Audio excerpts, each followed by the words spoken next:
U.S. Marines Echo Company 2nd Battalion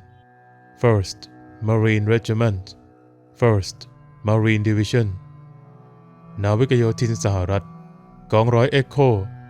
กองพันที่2กรมนาวิกโยธินที่1กองพลนาวิกโยธินที่1ดำเนินการฝึกรบภาคภูเขาที่ศูนย์ฝึกสงครามภูเขานาวิกโยธิน Bridgeport แคลิฟอร์เนีย14 ตุลาคม 2022 ในระหว่างการฝึก Marines ได้เรียนรู้ทักษะต่างๆเพื่อความชำนาญมากขึ้นในการรบและการเอาชีวิตรอดในสภาพแวดล้อมบนภูเขาที่ปราศจากสิ่งอำนวยความสะดวกสภาวะความมั่นคงในศตวรรษที่ 21 มีความเป็นไปได้ที่จะได้เห็นนาวิกโยธินต่อสู้ในภูมิประเทศและสภาพอากาศที่หลากหลายมากขึ้นตั้งแต่บริเวณชายฝั่งไปจนถึงช่วงตึกที่หนาแน่นในเมืองป่าทึบภูเขาและทะเลทรายการทำหน้าที่จำเป็นต้องเตรียมพร้อมเพื่อต่อสู้ในทุกสภาพอากาศหรือสถานที่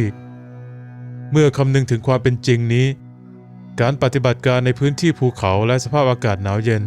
ถือเป็นความท้าทายที่ยากลำบากเป็นพิเศษสำหรับกองกำลังที่ไม่ได้ต่อสู้ที่นั่นมานานหลายชั่วอายุคนในแนวปฏิบัติการนาวิกโยธินซึ่งตีพิมพ์ในเดือนกันยายน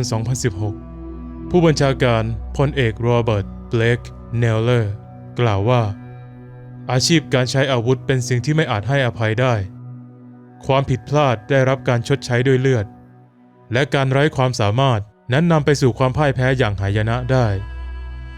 เนื่องจากกองทัพขาดสถานที่ขนาดใหญ่ที่เหมาะสมในการเตรียมพร้อมสำหรับการสู้รบบนภูเขาจึงควรพิจารณาย้ายศูนย์ฝึกขนาดเล็กในปัจจุบัน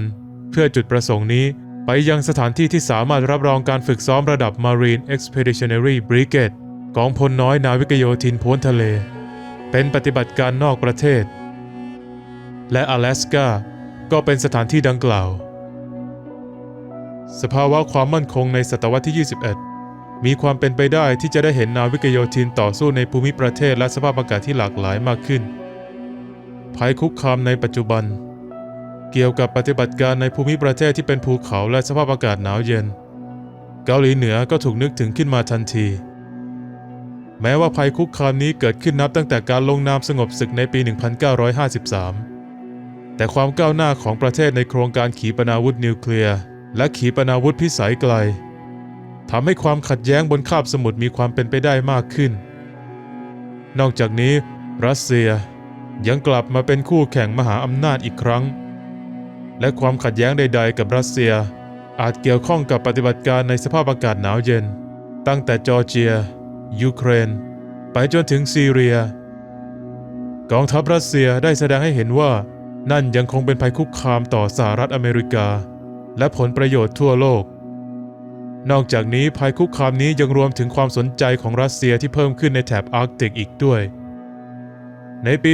2014 รัสเซียได้ยืนหยัดเป็นกองบัญชาการทางยุทธศาสตร์ร่วมของทัพเรือเหนือในฐานะกำลังรบโจมตีในอาร์กติกอดีตสหภาพโซเวียตได้เรียนรู้อย่างแน่นอนจากการทำลายล้างกองพลไรเฟิลหน่วยยานยนต์ที่ 44 44th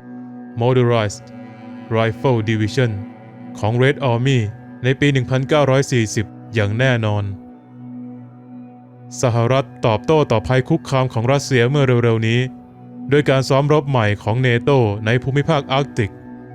แต่การฝึกซ้อมเป็นระยะซึ่งรวมถึงกองกำลังนาวิกโยธินที่มีขนาดค่อนข้างเล็กจะไม่สามารถเตรียมการรบขนาดใหญ่เพียงพอได้ในอนาคตโลกที่เปลี่ยนแปลงกับความต้องการใหม่แม้ว่ากำลังรบสหรัฐต่อสู้ในเกาหลีเมื่อเกือบ70 ปีที่แล้วแต่ประสบการณ์ของพวกเขาที่อ่างเก็บน้ำโชซินถือเป็นบทเรียนที่ยากและเป็นบทเรียนราคาแพงที่ยังคงมีความเกี่ยวข้องอยู่ในปัจจุบันยุทธการอ่างเก็บน้ำโชซินหรือที่รู้จักกันในชื่อการทัพอ่างเก็บน้ำโชซิน Reservoir Campaign ประเทศเกาหลีเหนือ North Korea หรือที่เรียกอีกชื่อว่าการรบที่ทะเลสาบชางจิน Battle of Chosin Reservoir เป็นการต่อสู้ครั้งสำคัญในสงครามเกาหลีนาวิกโยธินแห่งทศวรรษที่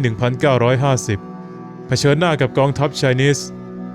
เนื่องจากกองกำลังขาดยุทธภัณฑ์และการฝึกมาไม่ดีสำหรับภูมิประเทศที่เป็นภูเขาและสภาพอากาศหนาวเย็นจัดในปี 1950 ขณะที่การต่อสู้ในอ่างเก็บน้ำโชซินยังคงดุเดือดนาวิกโยธินจึงมองหาสถานที่สำหรับฝึกนาวิกโยธินในปฏิบัติการบนภูเขาและในสภาพอากาศหนาวเย็นในปี 1951 พบสถานที่ดังกล่าวในป่าสงวนแห่งชาติโทอิยาเบะและเดิมกำหนดให้ทุ่งหญ้าพิกเกิลบริเวณเขตรักษาพันธุ์สัตว์ป่าพิกเกิลเมโดว์ไวล์ไลฟ์แอเรียเป็นสถานที่ฝึกอบรมตั้งอยู่ในเมืองบริดจ์พอร์ตรัฐแคลิฟอร์เนียผ่านการเปลี่ยนชื่อหลายครั้งก่อนที่จะได้รับการกำหนดให้เป็นศูนย์ฝึกสงครามป่าภูเขานาวิกโยธิน Marine Corps Mountain Warfare Training Center ในปี 1963 ศูนย์แห่งนี้ได้รับสถานะเป็นผู้ดูแลในปี 1967 ในช่วงสงครามเวียดนามแต่เมื่อถึงฤดูใบไม้ผลิปี 1976 ศูนย์แห่งนี้ก็กลับมาคึกคักอีกครั้งในช่วงทศวรรษที่ 1980 บทบาทของศูนย์ฝึกสงครามป่าภูเขานาวิกโยธินในการฝึกปฏิบัติการบนภูเขาและสภาพอากาศหนาวเย็นมีเพิ่มมากขึ้นเมื่อการฝึกซ้อมกับนอร์เวย์เริ่มต้นขึ้นสิ่งนี้ยังคงดำเนินต่อไปจนถึงทุกวันนี้โดย Marine Corps Mountain Warfare Training Center ทำหน้าที่เป็นที่ตั้งหลักของบริการสำหรับการฝึกอบรมประเภทนี้ตามเว็บไซต์ทางการของนาวิกโยธินสหรัฐ MCMWTC สามารถจัดการฝึกซ้อมระดับกองกำลังทางอากาศภาคพื้นดิน Marine Air Ground Task Force ได้ 6 ครั้งต่อปีรวมถึงโรงเรียนในระบบและการฝึกกำลังรบร่วมตลอดทั้งปีจำนวนมากนี่เป็นความสามารถที่สำคัญและนาวิกโยธินยังเป็นเจ้าภาพการฝึกให้กับประเทศอื่นๆอีกหลายชาติจากทั่วโลกแต่การเผชิญหน้ากับภัยคุกคามทั้งในปัจจุบันและอนาคตอาจไม่เพียงพอที่จะเผชิญหน้าข้อจำกัดรวมถึงการที่กองทัพไม่สามารถรองรับการฝึกซ้อมระดับกองพลน้อยนาวิกโยธินพ้นทะเลและข้อจำกัดในการฝึกด้วยยานเกราะ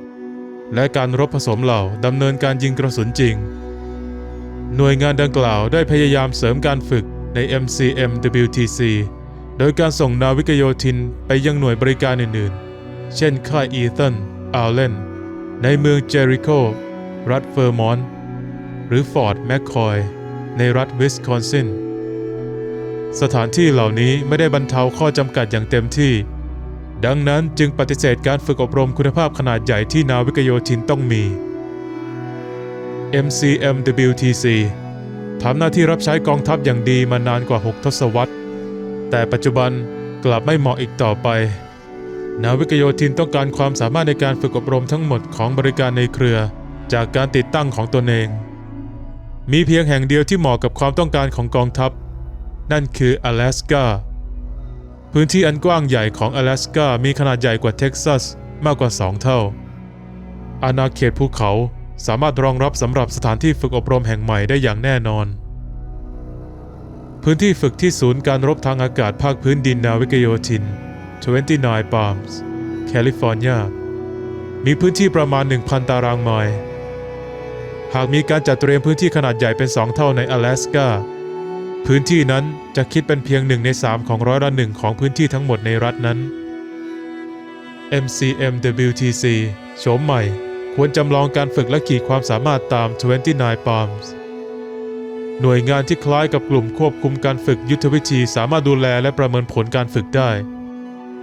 ในขณะที่กองพลสนับสนุนการฝึกสามารถจัดหายานพาหนะและยุทธภัณฑ์ได้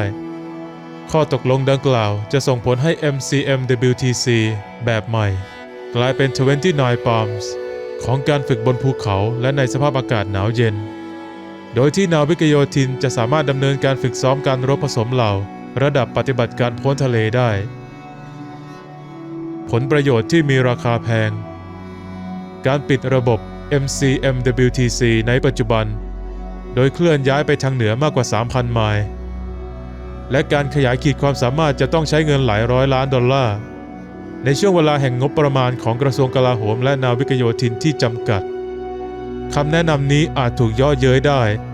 แต่คำเตือนของนายพลเนลเลอร์เกี่ยวกับการไร้ความสามารถที่นำไปสู่หายนะควรได้รับการเอาใจใส่ หากกองทัพต้องการมอบโอกาสที่ดีแก่นาวิกโยธินในการประสบความสำเร็จในภูเขาอันหนาวเหน็บทัพนาวิกโยธินก็ควรเตรียมพวกเขาให้พร้อม